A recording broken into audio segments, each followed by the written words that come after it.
வணக்கம் நண்பர்களே, welcome to லக்ஷான்ஸ் world. நாம் இன்றைக்கி கிட்ஸுக்கான ஒரு ஸ்நாக்ஸ் ரெசிபி தான் பார்க்க போகிறோம். ஒரு வாழைப்பழமும் 3 பிரெட்டு இருந்தாலே இந்த சாண்ட்விச் ஈஸியாக பண்ணிடலாம். அதுவும் 10 நிமிஷத்தில் பண்ணிடலாம். எப்படி பண்ணலான்னு வாங்க வீடியோக்குள்ளே போய் பார்ப்போம். ஒரு பச்சை வாழைப்பழம் எடுத்துருக்கிறேன். பேன் எடுத்துகிட்டு 2 ஸ்பூன் கீ ஆட் பண்ணியிருக்கிறேன். நீங்கள் பட்டர் வேணாலும் ஆட் பண்ணிக்கலாம். அடுத்து இப்படி பனானாவை ஸ்லைஸாக கட் பண்ணி போடணும். நான் ஒரு மெம்பருக்குனால ஒரு பனானா எடுத்துருக்கிறேன். நீங்கள் 2 பேருக்குன்னா 2 வாழைப்பழம் எடுத்துக்கணும். அந்த வாழைப்பழத்தை நல்லா சீவி நெய் கூட சேர்த்து நல்லா ரோஸ்ட் பண்ணும்போது நல்லா ஒரு ஸ்மெல் வரும். இது நல்லா ஜாம் மாதிரி வரணும். வந்தோடனே நீங்கள் எடுத்து தனியாக வச்சிடலாம். அவ்வளோதான். இதில் எந்த இன்க்ரீடியன்ட்மே நான் ஆட் பண்ணலை, சுகர் கூட ஆட் பண்ணல. வெறும் பழுத்த வாழைப்பழம் மாத்திரம் தான் எடுத்துருக்கிறேன். இது பசங்களுக்கு ரொம்பவே நல்லது, ஹெல்த்தியும் கூட.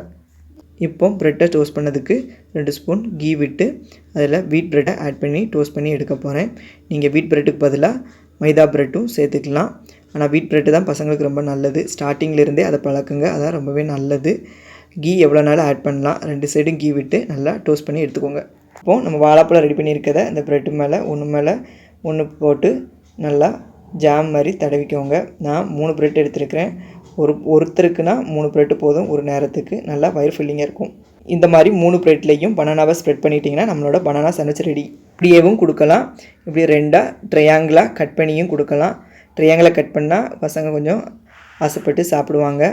இந்த ஒரு சாண்ட்விச் போதும், நல்லா ஃபில்லிங்காக இருக்கும் பசங்களுக்கு. நைட் டின்னர் இதை கொடுக்கலாம். கூட ஒரு கிளாஸ் பால் கொடுத்தாலே போதும், நல்லாயிருக்கும். பாருங்கள் இவ்வளோ எம்மியாக இருக்குது, நல்லா டேஸ்டியாகவும் இருக்கும். பசங்களுக்கு இது கண்டிப்பாக ரொம்பவே பிடிக்கும். என் பையனுக்கு ரொம்ப பிடிக்கும்.